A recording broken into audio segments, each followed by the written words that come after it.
We have heard from all of our presenters, and so now you have the opportunity to interrogate. I have one mic here, I have another mic here that one of my beautiful assistants is going to help me with so we can get to you faster. Who would like to start? Yeah, right. So first of all, I have to say that Alan, that was great. It was really, really good. I actually have a question for Nick. I don't know where he is. Yeah, you. I was wondering, as a young person who's kind of coming up and thinking about urban planning and New York City, what is one of the most successful spaces that you see in New York, and what is one of the least successful? Like, what is one that was a real missed opportunity? So I'm going to give the same answer for both, and that's Times Square. Times Square, ever since I was 5 years old, they've been transitioning that from a car-dominated space into one more for people. I remember walking there as I was very young. They shunted all the people to the sidewalk, and you'd get a million people like penguins in, I forgot what that movie was. It was March of the... Either way, but it's like penguins migrating during the winter, and that place was terrible. And over time, New York had a very great person that was in charge of public spaces, Jeanette Sadiq Khan, and she instituted a lot of changes, and one of them was opening up Times Square. So for 10 years, from around 2005, 2007-ish, all the way till 2017, it had a temporary pedestrian zone. So they had bollards, they had these makeshift fences and makeshift furniture, and that's how it was for a long time until the city finally contracted a design firm. They got this Danish firm Snohetta to come and make a permanent design, and that's what you see when you go there, and it's night and day from what it was before. You go there and it's a place where people come and they enjoy their food, they connect with each other, they come to meet, and it's become a real gathering space. And the reason why I also think it's sort of a failure is that it's only half the space. If you go there now, one half of the street is a nice place to be. There's these great bleachers you can hang out on, places to dine, and the other side is still what it was before. It's cars honking, traffic, it's dangerous to cross the street. You don't want to get into that street. So it's an interesting place where you can see the past and the future in one area. You can stand sort of in two worlds at the same time. So that's a really nice place. Another answer to that, I would say, is 34th Street in Queens. And that's this, I think it's a kilometer stretch where it started off as a school street, and they've turned it into a neighborhood pedestrian zone where it's full of programming. They do yoga, they play soccer in the streets, and it's become this great lively place out of once what was devoid of life. So that's another answer. Thank you. Okay. Another question for any of our presenters. Don't be shy. They'd love to hear from you. I see in the back a couple of questions. You've got it.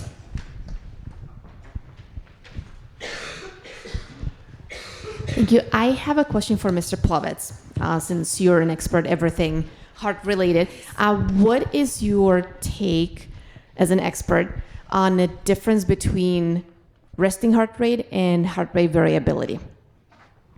Because I've been kind of, reading about both a little bit, and usually when it comes to training, when people are training for different sports, or will go to doctor, it's the resting heart rate that is measured. So where does heart rate variability, which is the time between the main heartbeats, kind of, how does it relate to it? Is it important to you, or is it important for our health to monitor that, or what is your take on that? Yes, both, the resting heart rate and heart rate variability is important. I don't know if you know what the heart rate variability is. It's basically beat-to-beat variability that we measure precisely by different monitoring techniques, and basically it is good to have heart rate variability. Oh, let's start with the resting heart rate. Resting heart rate is important.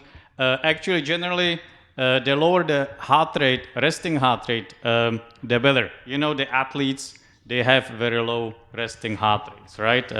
They can have heart rates in the 30s. You know, Bjorn Borg, the famous tennis player, his resting heart rate was like 35, 36. If we have patients who come with resting heart rate 35, they are 80 years old, we put a pacemaker, you know. So, but in athletes, because they can compensate with the cardiac output, you know, they basically push more blood to the body with one heartbeat compared to non-athlete people. So it's important to have, and it's good to have, you know, low resting heart rate as long as it doesn't cause symptoms. And the same heart rate variability, and the studies showed the more heart rate variability, which is, you know, variable heart rate from beat to beat, it's patients who have decreased heart rate variability have a higher risk of heart events, including congestive heart failure and elevated blood pressure and, you know, the heart attack. So both of these parameters we monitor and we follow, and just generally said, the lower the resting heart rate, the better. The higher the heart rate variability, the better too.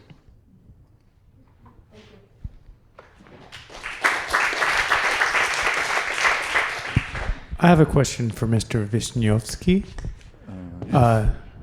I was wondering, I'm from a small state. I've moved here to New York from a very small state, so I have a perspective of kind of policies that affect smaller places in the world. And it's Czechia is much larger than where I'm from. But has that given you a unique perspective on the kinds of things that people talk about? Do you kind of roll your eyes and say, well, that'll work for Germany, or that may work for Russia, but that's not really going to cut it from where I'm from? Or do you not find a big difference in the larger countries versus smaller countries? So is your question aimed whether smaller countries have, whether some sort of problem that could be issued on smaller countries in the same way they could be used on larger countries? My or? question is, do you find that people miss the mark from your personal experience with the kind of things that you're learning? Like, oh, well, this is really interesting, but, you know, I'm actually from a smaller place and you have no idea what you're talking about. Because I find that very, for example, everybody talks about how more European-style healthcare would be amazing in the United States. It would be amazing in Queens and across the river in Newark, but I'm from Arkansas, and I know how people live and how far apart things are and how terrible already the healthcare is, and I would think that would be much worse in Meridian, Mississippi than it would be in the Upper West Side. So I was wondering if you have a similar kind of what you're learning ring any bells because you're from Czechia? Mm-hmm. So what I've learned from basically living and studying both in small places and large places, and also being from the Czech Republic and seeing the differences between a person like me, who is from the Czech Republic, although I'm from Prague, which is the biggest city in the Czech Republic, compared to people who are from Japan or China or India and other places, where basically when I meet a Chinese person and I'm like, where are you from? And they say a city, and I'm like, I'm sorry, I've never heard that before. And they're like, oh, that's okay, only 10 million people live in that city. But generally, my answer will maybe a little bit general, but I think really people have different views and different preferences. So definitely being from the Czech Republic, I see things differently, and I'm not sure if that answers your question. But yes, that's feel free to ask a follow-up question if there's anything more specific you would like to hear. I think I may have an idea what he may mean. I'm his wife. Is that when you study somewhere, right, and now you have some kind of lecture and so on, or you studied in UK and and you hear some kind of policy idea, right? And then you're like, well, this is great for you guys, but it's never going to work in Czechia, and it's never going to work in, Louisiana, because you guys don't have this view. So does that give you sort of like an advantage? Like, I can tell you that this is not going to work, and why? I mean, yeah, that definitely happens. And for example, there's big differences in what the United States in general could do, for example, in foreign policy, because a lot of stuff I learned at Columbia is about what instruments you have in international relations, which, for example, the US obviously has, but for example, a country like Czech Republic does not. But yeah, the systems, both like policy or like the governments, the policy systems, the educational systems in the Czech Republic and the US are very different in a way that what could be applicable in Louisiana could definitely not be applicable in the Czech Republic and the other way around. So that's something that's good to bear in mind, definitely, if that helps.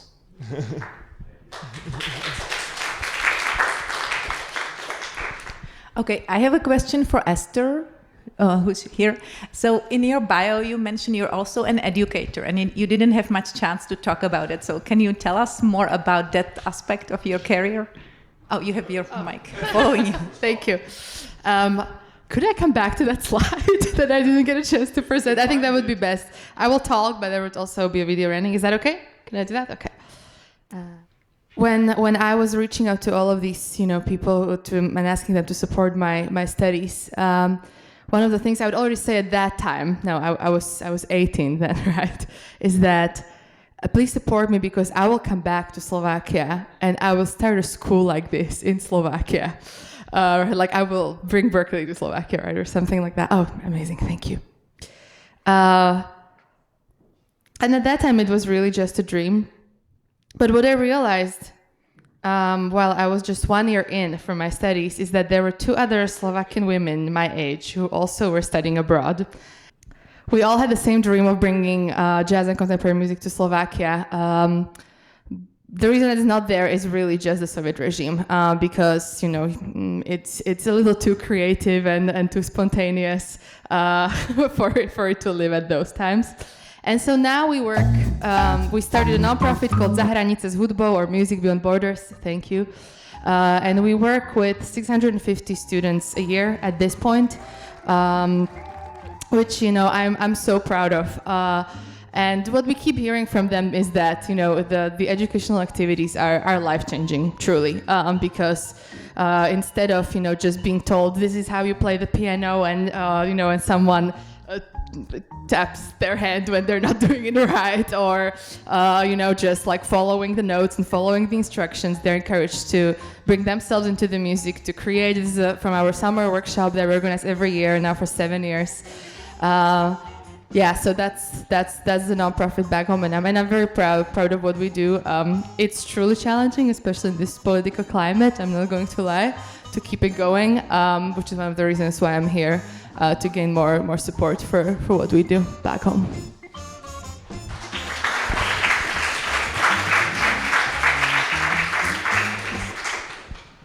Another question.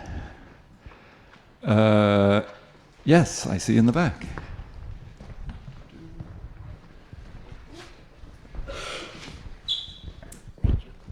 My question is for Viera. Now, I grew up with Austrian parents, and they spoke German and we spoke English because we were born in the United States, the children. And it was always difficult to really... I think my sister was the only one who got the German language. But my background on my father's side is actually Czech. And so I've always dreamt of learning Czech, and I find it so difficult. And I wonder if there is a possibility of actually learning that language, I would love to. Okay. So it's just one question. Was your sister the older one? Yeah, yes, but not the oldest. But it makes sense. Usually parents put the most energy into the older kid, the oldest one, and they have much less energy for the next one. So that's one typical phenomenon, that in like passing on the heritage language, typically the oldest ones get it the most, and then the younger ones have left. Also because kids like speak the language of their peers, and that peer pressure is now much stronger because even the siblings very often speak the language of the school, like of that community they are living in. So probably your sister was already speaking German, right? No.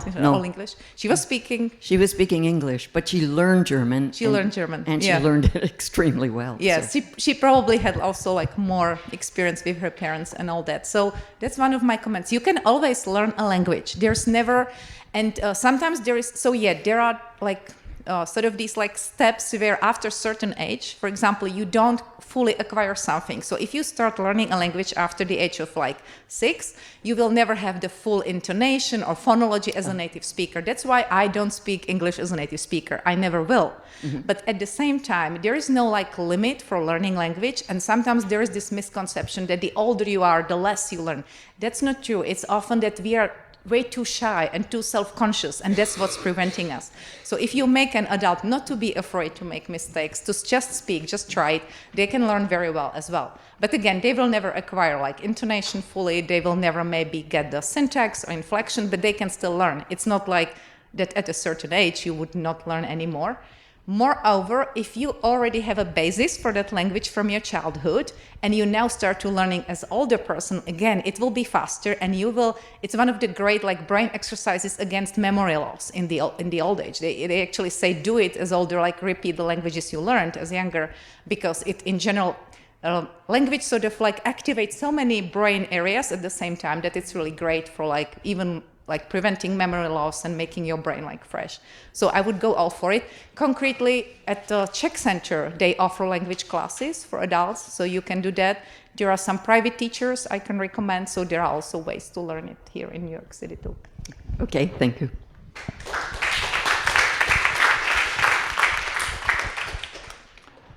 I have a question. I have one. Oh. Here. I have one.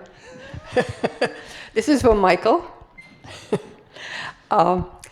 Your wonderful pieces are huge. What happens to them after the installation? Because they're not permanently installed, right? In the synagogue, it's temporary installations. I'm loud, but yeah, sure.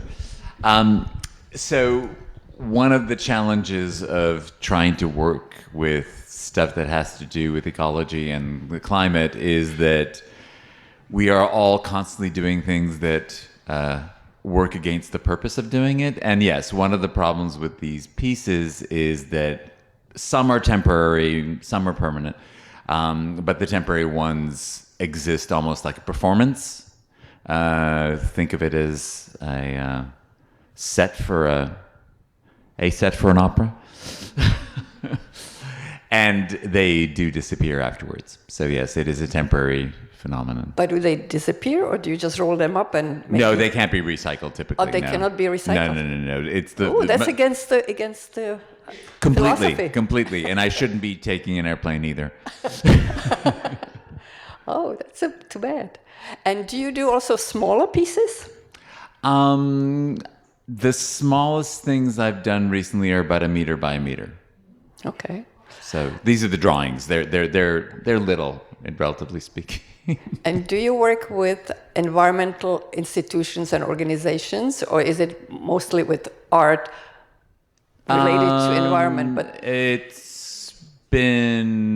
I haven't worked with very many institutions that are specifically climate focused. No, I've done something with the Climate Museum. I did the thing with the Waterfront Alliance, but it's mostly either public pieces that are either commissioned or sponsored by some sort of municipality or something like that, or a gallery show or something like that. So let's say if Nicholas over there, yes, gets to work and he can commission you for his project. And he absolutely should. Thank you.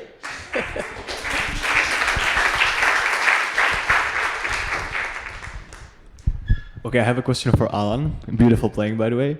I'm curious, you said you needed to leave Slovakia to come here to New York to learn jazz, but is there something that you think that people here can learn from your experience as being a musician from Slovakia? Like, you think you have some advantage that you can share with them as well?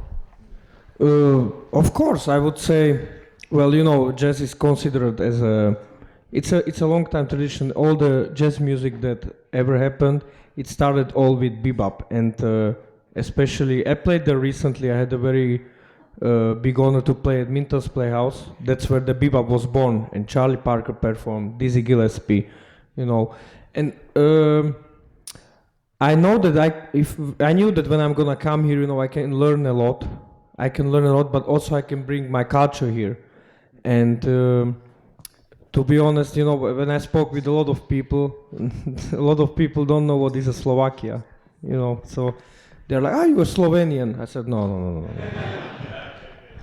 I'm not Slovenian. So they don't know where the place is, you know. So I think I have my mission here is in the United States to represent Slovakia in the best possible way, how I can do it, and to let the world know that there is a country called Slovakia, and that we have musicians there, you know. We have a scene there, and I mean, it's small, Esther knows it's small, but we have some good musicians in Slovakia. And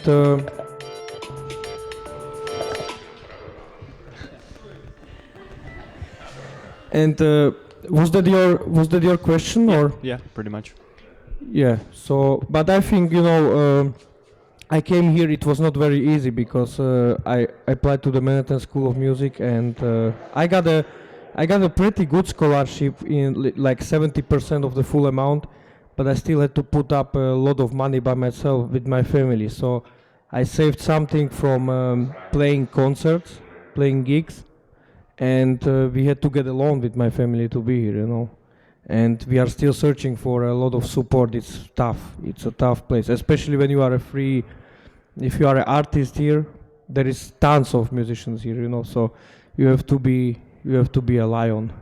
You have to fight hard. I think New York. I think also that every musician that wants to play this music should go through New York and experience it. You know. That's what I think. So yeah. Thank you.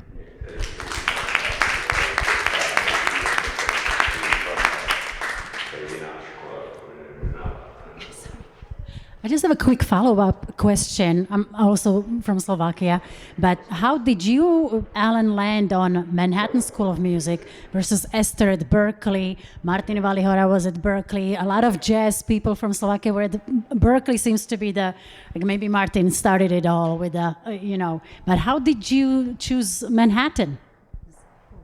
I'm gonna explain it actually. I mean, Berkeley is an amazing school, but I didn't even apply there because nowadays there is. I think it's just about the music. There is a lot of going on at Berkeley. It's not really like it's not like the mindset only jazz, you know, only jazz. And there is a very good friend of mine out now currently, Mattia Miller. He's amazing jazz drummer. He can play everything. He can play grooves. He can play hip hop.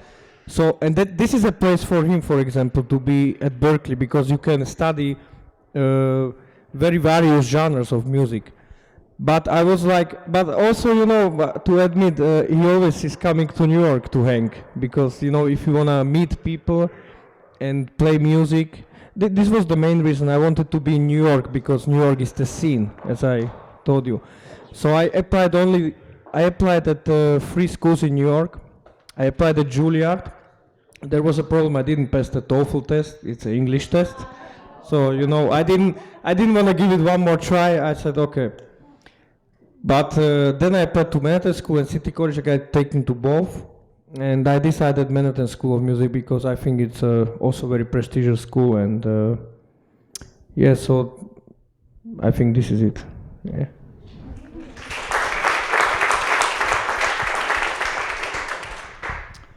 Any other questions? Well, I see a pause, so I would invite you all to take any lingering questions you have to the back of the room and join our participants for a glass of wine and a little bite and continue the conversation. Thank you for coming tonight.